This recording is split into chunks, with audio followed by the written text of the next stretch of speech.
I'm Callie Seckler. And I'm Taryn Merrick. This is Worth the Watch.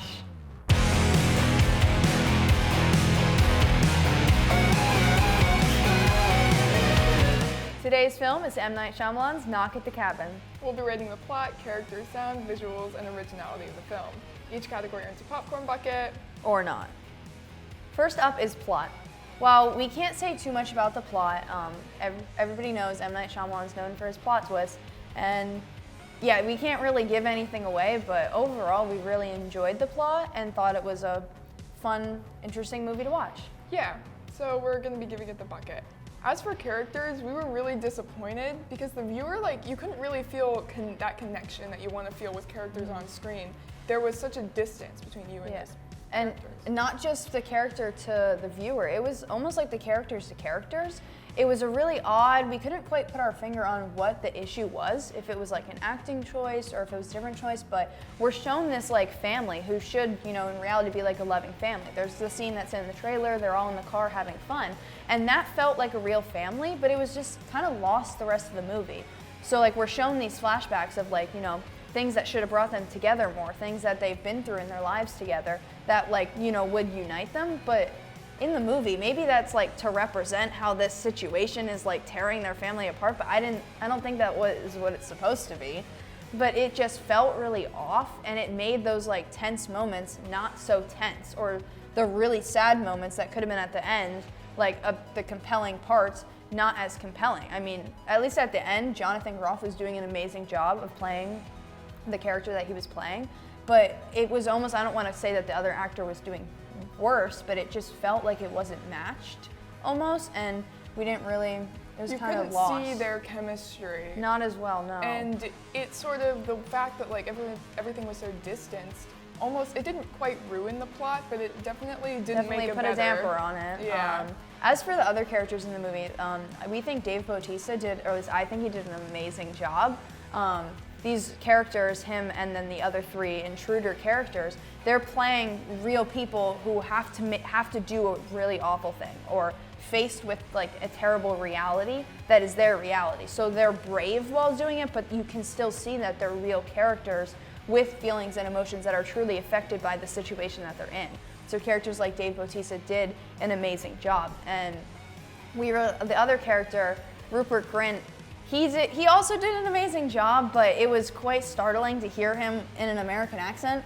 We literally had to pause the movie right as he started speaking and rewind because it was just really terrible. Not terrible, It was just shocking because I've only heard him talk in an English accent, when Ron Weasley, he talks in an English accent because he's English, and all of a sudden he's barking out English with a ball cap on, and it made me uncomfortable. It was really terrible. So for that specific reason and that niche reason alone, it's the only reason that character is not getting the bucket. Not quite. You heard our previous reasons, but it is not getting the bucket. All other reasons gone. Just that reason he should have spoken in an English accent.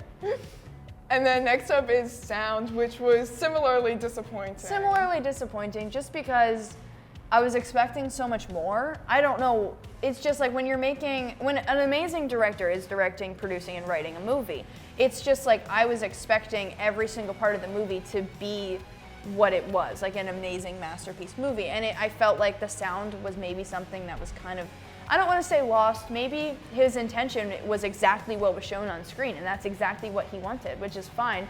It's just I felt it could have been a stronger piece of the movie. It could have tied everything together. It could have moved the scenes forward. Instead of just that basic, normal, tense music that we get in a thriller, it could have been a real, not character of the movie, but it could have been a real part of the movie. And I felt that was lost. The only times the score really came into play was they showed outside shots and the score would be really heavy and then it would go to the scene.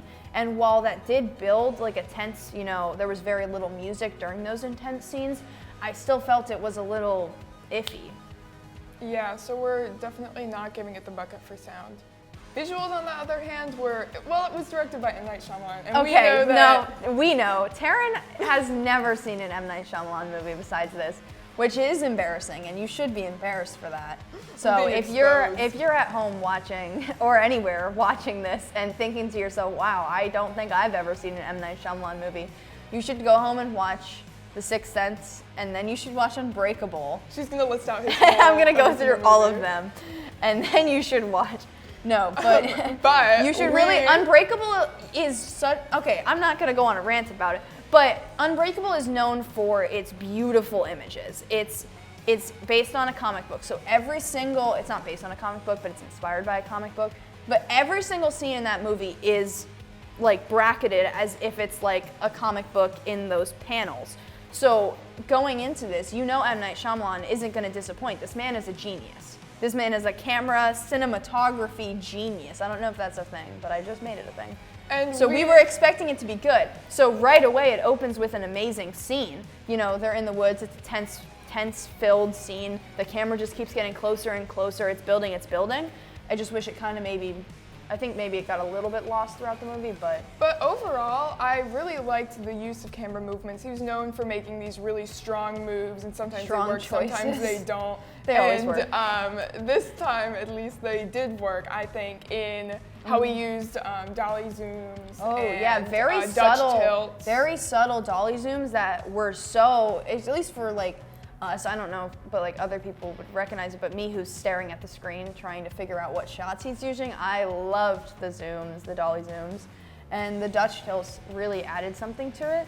So while I don't think this was his best directed movie, he can't disappoint with Yeah. his at least Yeah, shot with framing. composition, framing. But also the costuming was really cool, specifically how each of the 4 intruders had their own color, and then you see like in- later on in the movie, it took us probably way too long to realize because Yeah. this girl was in the movie the whole time. But the little girl's dress in the movie is the 4 colors. So I think it's like red, white, blue. Is it blue? And yellow, yeah. And yeah, if that's all of them, so then we saw at the end that her dress has all of the colors in little boxes on it. So I thought that was a really fun add-in. It is, because it's a movie that's a knock at the cabin. You're in a cabin in the woods. There's not really a way to have strong colors or real strong like choices, but we really liked them. It was more on the simple side, but everything was done pretty. The trees, I don't know where he filmed this. It takes place in Pennsylvania, but if they filmed that in Pennsylvania, it's probably the prettiest part of Pennsylvania I've ever seen, because those trees were beautiful. I have not seen anything like that outdoors and Yeah. the cabin. But- Overall, visuals, bucket. It definitely earned the bucket. As for originality, We thought this film was pretty original, specifically in how they portrayed the apocalypse part of it, because apocalypses have been done to death. Done to death. We just covered The Last of Everywhere. Us, said the same thing there. Apocalypse has been done to death. But this was like a nice sort of spin on it. Different, portrayal of it, more of a doomsday portrayal of it, which I really liked. Obviously, every single M. Night film, I realize how much of a fan I am the more I keep talking about how much he can't do wrong. We all But every single movie he does is something original. You can't argue that it's like done over again, I don't think. If I'm wrong, point me out. But I don't think that anyone could argue that he's not an original guy. So as much as this movie might have not disappointed in the M. Night scale, but been a little worse than his other movies, it was still a new, enjoyable movie. That's something that I probably wouldn't watch, which is another reason I like thrillers and M. Night like this, because I probably wouldn't go watch a movie about an apocalypse if it wasn't an M. Night movie. So I thought it was really done really well and enjoyed it. So we'll be giving it the bucket for originality. So all in all, M. Night Shyamalan's Knock at the Cabin, as much as I wish it was a little bit higher, has earned itself 3 out of 5 buckets, making it worth the watch.